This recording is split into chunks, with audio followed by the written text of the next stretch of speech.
How করো এখানে, হ্যাঁ? যাও ঘরে যাও। মাথা কি খারাপ আছে নাকি? কত সুন্দর পায়খানা বাথরুম করে তুমি এখানে হাউ করো।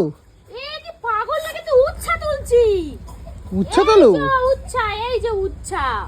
ও কই দেখি। এই যে উচ্ছে। এই তাই তো। হ্যাঁ, ভর্তি উচ্ছে আছে এখানে।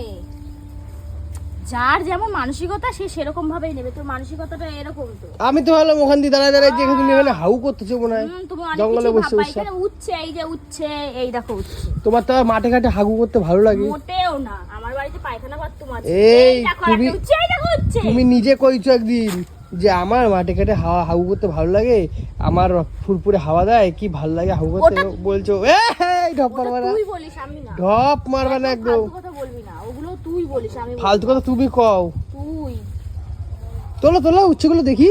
এই তো উচ্ছেটা, এই যে। তোলো না, উচ্ছে তুলবো না, এই দেখো উচ্ছে। তাহলে কি করবা? তুলবো উচ্ছেটা।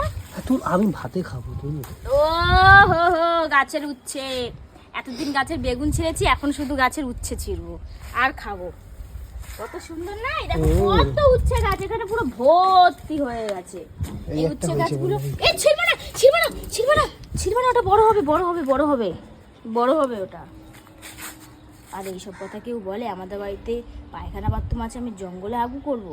তোমার তো ভালো লাগে, তুমি তো বলো তো। ওটা তুই বলেছিস যে তোর মাঠে ঘাটে মাঠে। আমার ভালো লাগে না, তুই বলেছিস। খালি ঢপ মারবা না। হ্যাঁ।